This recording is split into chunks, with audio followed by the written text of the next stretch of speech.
This is where my great-grandfather homesteaded or started his farming in Minnesota with his wife Johanna in 1872.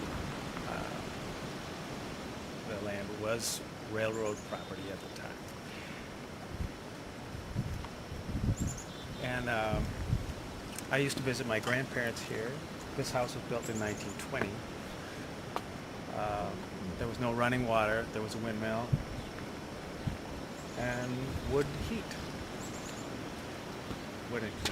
I think one thing that strikes me about what I've heard about your grandparents is that not only were they driven by a conservation ethic, and your grandfather wrote about these issues for the Montevideo American, and also when the drainage system was put in place, they chose not to ditch in and connect into the system that necessarily, because of the lay of the land, came through our farm. So we don't have a lot of tiling or ditching here. Yeah, there's no open inlets on our property.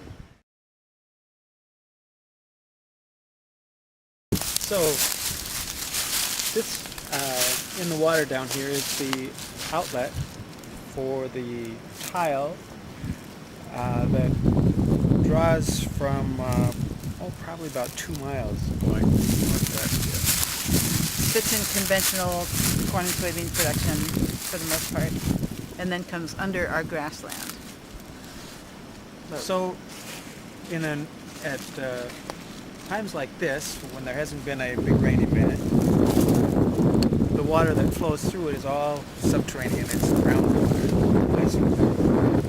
And then if we get a big rain event, of course, the water flows into those open inlets on the neighboring conventionally farmed row crop ground, and the siltation and the silt just comes flowing through here and turns that nice and chocolatey. In the spring, during the snow melt, we always kind of give a daily monitoring down here, because the water coming off that melts off of our grassland, and our farm is all in perennials, in grassland and in woody species. So what melts and alfalfa. And alfalfa, well, grassland.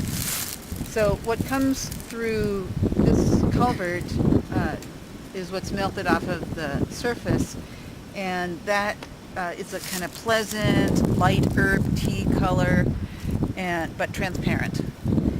And as soon as it gets here, it mixes with the chocolate milk colored stuff that's coming through. It was one of our dreams to have a pond on our farm, and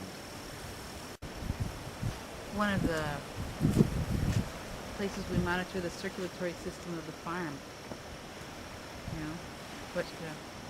so there is constantly water flowing in most all year long. Sometimes in the driest of summer it trickles down to almost nothing, and at that point evaporation may take out more than, so there isn't an actual flow out the other end. The depth of this was around 15 to 18 feet out in the deepest part out there. And you can probe it now and you will find, I would say 4 to 5 feet of muck settled in there from this opportunity for fast-moving water with silt from bare fields to slow down and settle out. So the walleye fry that we put in here the last 2 springs did not survive either summer, because it was determined that it probably got too warm, even though it is that deep. They may have survived if it were deeper, but so we suffer some consequences from harboring the silt here, but on the other hand, it doesn't get to the river. And how far is the Minnesota River from here? That's about 2 more miles past the impoundment, that's that southern structure. And then what kind of landscape does it go through from here to? It goes through a ravine much like this one looked like before we put the dam in, meandering through pasture and coming through what was a feedlot, and now with, I think, EQIP program help, our neighbor has gotten cattle off the river directly, or off the stream directly, and then it kind of meanders its way through some wooded area to the river.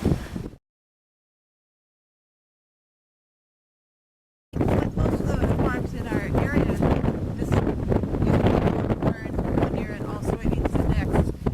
And I don't really fault people for doing that. It's what the program has rewarded people for doing. It's what people's equipment is now tailored for, and what people have a skill set for. But we made a choice because we wanted to better manage our home 240 acres. We wanted to try just living and working there. Start perennializing, and we did that first by planting alfalfa in our location, and then eventually creating more diverse pastures. But we've also, you can see just along the ridge here, one of these tree plantings, there's now a matrix of crosshatch conservation tree plantings throughout the farm. Are diverse. There's 42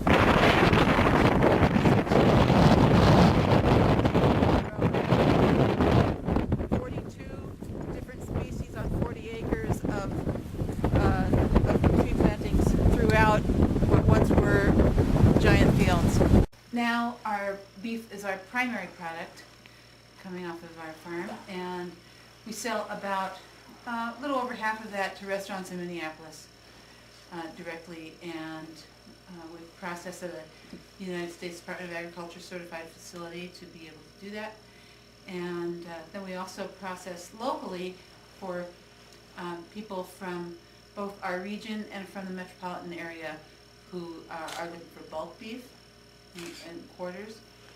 And we also have our little farm shop here and market to a variety of small retailers and restaurants in the region.